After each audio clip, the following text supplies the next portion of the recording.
There was a time when every front porch in America had flowers. Every backyard fence line had something blooming. Every grandmother had a cutting from her mother's garden growing in her own yard because that is how plants traveled between families, not from a store but from someone who loved you handing you something living and saying, "Take this home and grow it." Our grandparents did not buy flowers for special occasions. They grew them because a yard without color in summer was a yard that was not finished. They knew which ones came back every year without replanting. They knew which ones bloomed all summer without stopping. They knew which ones kept mosquitoes away, which ones attracted butterflies, and which ones you could cut and bring inside and have a vase that lasted 2 weeks for free. That knowledge has been quietly replaced by a floral industry that charges $12 for 3 stems and a gardening industry that sells you complicated products you do not need. Today, we are bringing it back. Every plant on this list blooms through summer, thrives in American conditions, and has been grown by the generation before us for reasons that go far beyond decoration. Stay with me because number 7 on this list blooms continuously for 5 straight months without a single deadhead or intervention, and most people walk past it at the garden center without a second look. And number 10 is something our grandmothers grew along every fence line in America that has now been rediscovered by professional florists who are paying premium prices for it at wholesale flower markets. Let us start with zinnias. And if you have never grown zinnias, you have been missing the easiest, most rewarding flower in the history of American home gardening. Kas. If zinnias were in every grandmother's cutting garden because they do one thing better than almost any other summer flower, they bloom more the more you cut them. Most plants slow down when you take their flowers. Zinnias accelerate. Cut a stem and within days 2 new stems grow from that same spot. Our grandparents called them cut and come again flowers and grew entire rows of them specifically to keep vases full inside the house from June through the first frost without spending a single dollar after the initial seed packet. Research from the University of Florida Extension Program found that zinnias are among the top 5 plants for attracting monarch butterflies and native pollinators to home gardens, providing ecological value that extends far beyond their visual appeal. A single seed packet costs $1 to $2 at any garden center, hardware store, or online retailer. Direct sow the seeds into garden soil after your last frost date, water them in, and within 8 weeks, you will have flowers that bloom continuously until October. Your grandmother grew zinnias in every color along her garden border because they were free after the first year she saved seeds every autumn and replanted every spring without ever buying another packet. You can do exactly the same thing starting this weekend. Next is sunflowers, and this one carries a history in American culture that goes deeper than most people realize. Sunflowers are native to North America and were cultivated by Native American civilizations for over 3,000 years before European settlers arrived, used as food, medicine, dye, and ceremony. Our grandparents grew sunflowers along fence lines and barn walls not purely for decoration, but because the seeds fed families, fed chickens, and fed wildlife through winter. They understood that a sunflower was not just beautiful, it was productive. Research published in the journal Environmental Science and Technology found that sunflowers have extraordinary ability to absorb heavy metals and toxins from contaminated soil, a process called phytoremediation, which is why sunflowers were planted around Chernobyl after the nuclear disaster to help clean radioactive soil. A separate study from Kansas State University found that neighborhoods with visible sunflower plantings reported measurably higher feelings of well-being and community connection among residents, confirming what our grandparents already knew intuitively about what it does to a person to live somewhere that things are growing and blooming. You can find sunflower seeds at any garden center or grocery store for $1 to $3 per packet. Plant them against a fence or wall with full sun after your last frost and they will grow 6 to 12 feet tall, bloom from midsummer through fall, and produce seeds that you can harvest, roast, and eat or leave standing for birds through winter. Your grandmother grew sunflowers because they made the yard feel alive. She was also cleaning her soil and feeding her neighborhood without knowing the science behind either one. Third is lavender. And this one is the flower that does more things simultaneously than any other plant on this list. Lavender blooms through early and midsummer, keeps mosquitoes and moths away naturally, improves sleep quality in any room where it is placed, and produces dried flowers that last for years without losing their scent or their beauty. Our grandmothers grew lavender along garden paths and under bedroom windows specifically because the scent drifting through a window on a summer evening was considered one of the simple pleasures that made a house feel like a home. They dried bundles of it and tucked them into linen closets to keep everything smelling clean and to keep moths away from wool. Research from the University of Southampton found that people who slept in rooms with lavender present fell asleep faster, slept more deeply, and woke feeling more rested than those without it. A separate study from the American College of Nursing found that lavender aromatherapy measurably reduced anxiety scores in patients before surgical procedures, confirming at a clinical level what our grandmothers already knew about what lavender does to a nervous system that needs to calm down. You can find lavender plants at any Home Depot, Lowe's, or local nursery for $3 to $8. Plant it in full sun in well-drained soil, and it will bloom every June and July, spread gently, and return every year for a decade without replanting. Your grandmother did not buy sleep aids or mosquito spray. She grew lavender and let it do both jobs quietly and beautifully all summer long. 3 summer flowers: zinnias, sunflowers, and lavender, and between them they cover cutting gardens, pollinator support, pest control, and better sleep. All 3 started from scratch, cost under $15, and return value every summer for years. If this is the kind of knowledge that belonged in every backyard and somehow got replaced by a $12 bunch of grocery store flowers, subscribe right now, because every week we bring back what the generation before us knew and what the floral and gardening industry would rather you did not figure out on your own. Now let us talk about black-eyed Susans. And this one is the flower that belongs in every American yard that does not have it yet. Black-eyed Susans are native wildflowers that have grown across North America for thousands of years. Our grandparents did not plant them because they did not need to. They grew wild along roadsides, fence lines, and field edges, and families simply transplanted them into their gardens because they were free, tough, and beautiful. Research from the Lady Bird Johnson Wildflower Center at the University of Texas found that black-eyed Susans are among the top 10 most valuable plants for supporting native bee populations in American gardens, providing pollen and nectar at a time in midsummer when many other flowers have finished blooming and native bees face a nutrition gap.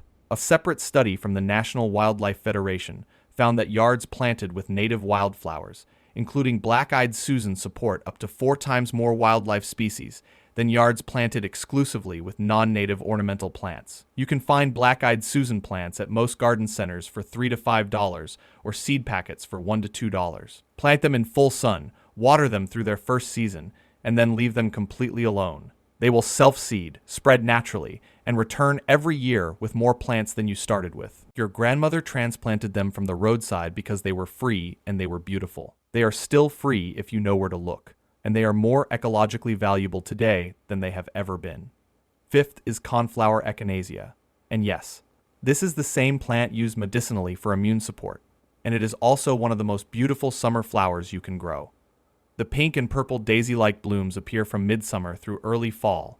The seed heads that follow feed goldfinches through winter, and the roots and flowers carry the same immune-supporting compounds that made echinacea the most widely used medicinal plant in North America before antibiotics arrived. Our grandmothers grew coneflowers in the garden border because they were tough, drought-tolerant, and bloomed reliably every summer without attention. Their grandmothers before them may have grown it knowing its medicinal value. A study from the University of Connecticut Health Center found that echinacea preparations reduced the likelihood of catching a common cold by 58%, and reduced duration of illness by an average of 1.5 days. You can find echinacea plants at most garden centers and nurseries for $3 to $6, planted in full sun and well-drained soil. It blooms its first year, returns every year after that, spreads slowly into a larger clump, and gives you both a beautiful garden plant and a medicinal herb from the same root. Your grandmother grew it for the flowers. Her grandmother grew it for the medicine. You can grow it for both at the same time. 6th is marigolds. And this one has been growing in American gardens since before the country existed. Marigolds were brought to Europe from Mexico by Spanish explorers in the 1500s and spread so rapidly across the world that within 2 generations they were growing in English cottage gardens, Indian temple gardens, and American colonial yards, as if they had always been there. Our grandparents grew marigolds around the edges of vegetable gardens, specifically because they keep pests away, a practice that felt like folk wisdom until science confirmed exactly why it works. Research published in the journal Phytochemistry found that marigold roots release a compound called alpha-terthionyl that is toxic to nematodes, microscopic soil pests that damage vegetable roots and reduce crop yields significantly. A separate study from the University of Wageningen found that marigolds planted near tomatoes reduced whitefly populations by measurable amounts compared to control plots without marigolds. You can find marigold plants at any garden center, hardware store, or grocery store with a garden section from spring through summer for $1 to $3 each. Plant them along the border of any vegetable garden, and they do pest control, attract pollinators, and bloom in orange and yellow from late spring through the first frost all at the same time. Your grandmother planted marigolds around her tomatoes because her mother told her to. Her mother was right about the nematodes without ever knowing the word. 6 flowers in, and every single one of them was grown by the generation before us for reasons that went far beyond making the yard look nice.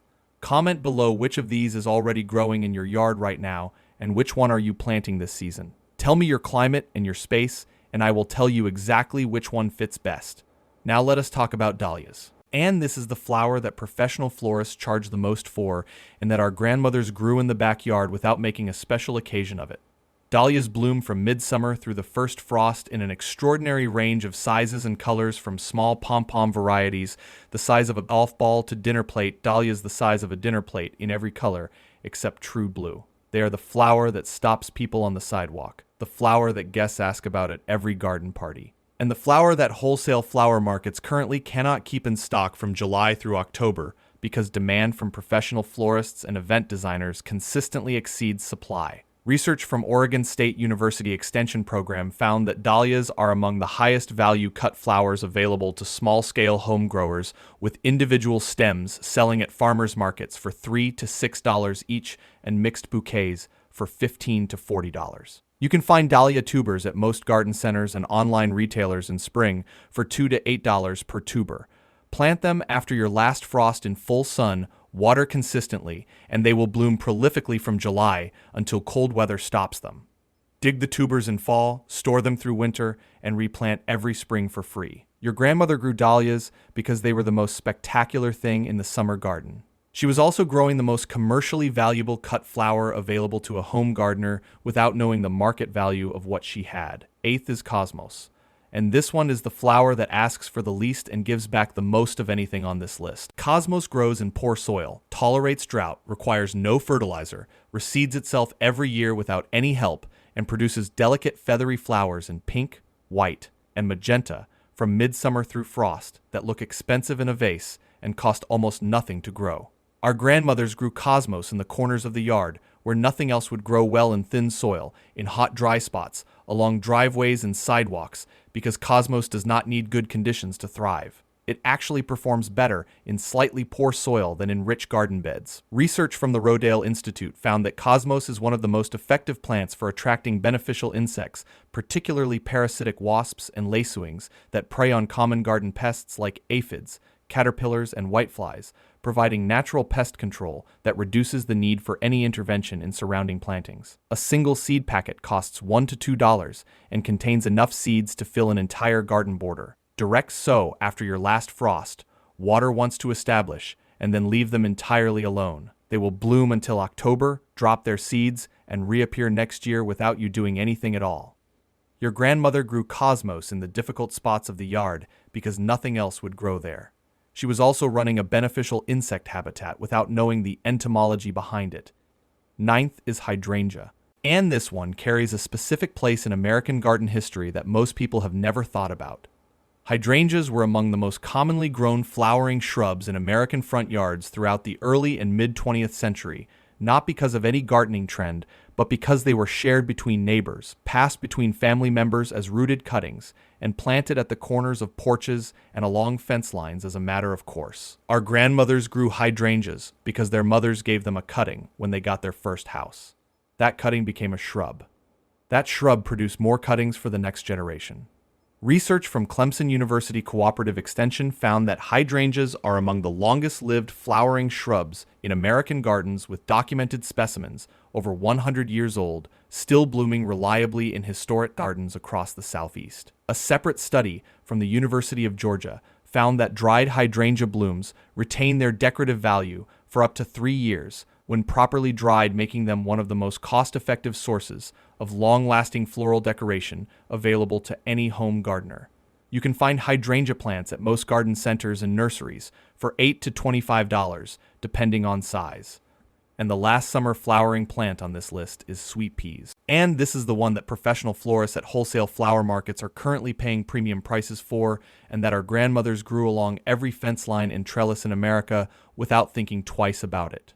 Sweet peas are climbing vines that produce intensely fragrant flowers in soft pastels blush pink, lavender, white, and coral from late spring through early summer before the heat of midsummer slows them. The fragrance is unlike any other garden flower. It is the scent that people describe as smelling like their grandmother's garden without being able to name what the flower was. Research from the Royal Horticultural Society in the United Kingdom found that sweet pea cultivation reached its peak popularity in the early 20th century, when they were the most exhibited flower at garden shows across Britain and America, then declined sharply as synthetic floral fragrances replaced natural garden scents in commercial products and people stopped growing their own. The knowledge of how to grow them declined with the generation that grew them as a matter of course. Today, sweet pea stems sell at specialty farmers markets and florist supply markets for $2 to $4 per stem specifically, because the fragrance cannot be replicated synthetically and professional florists know their clients will notice the difference. You can find sweet pea seeds at any garden center or online for $1 to $3 per packet. Sow them in early spring against a fence or trellis in full sun, water consistently, and cut the flowers as soon as they open to encourage continuous blooming. Your grandmother grew sweet peas along the back fence because the scent coming through the kitchen window on a June morning was worth more to her than anything she could have bought.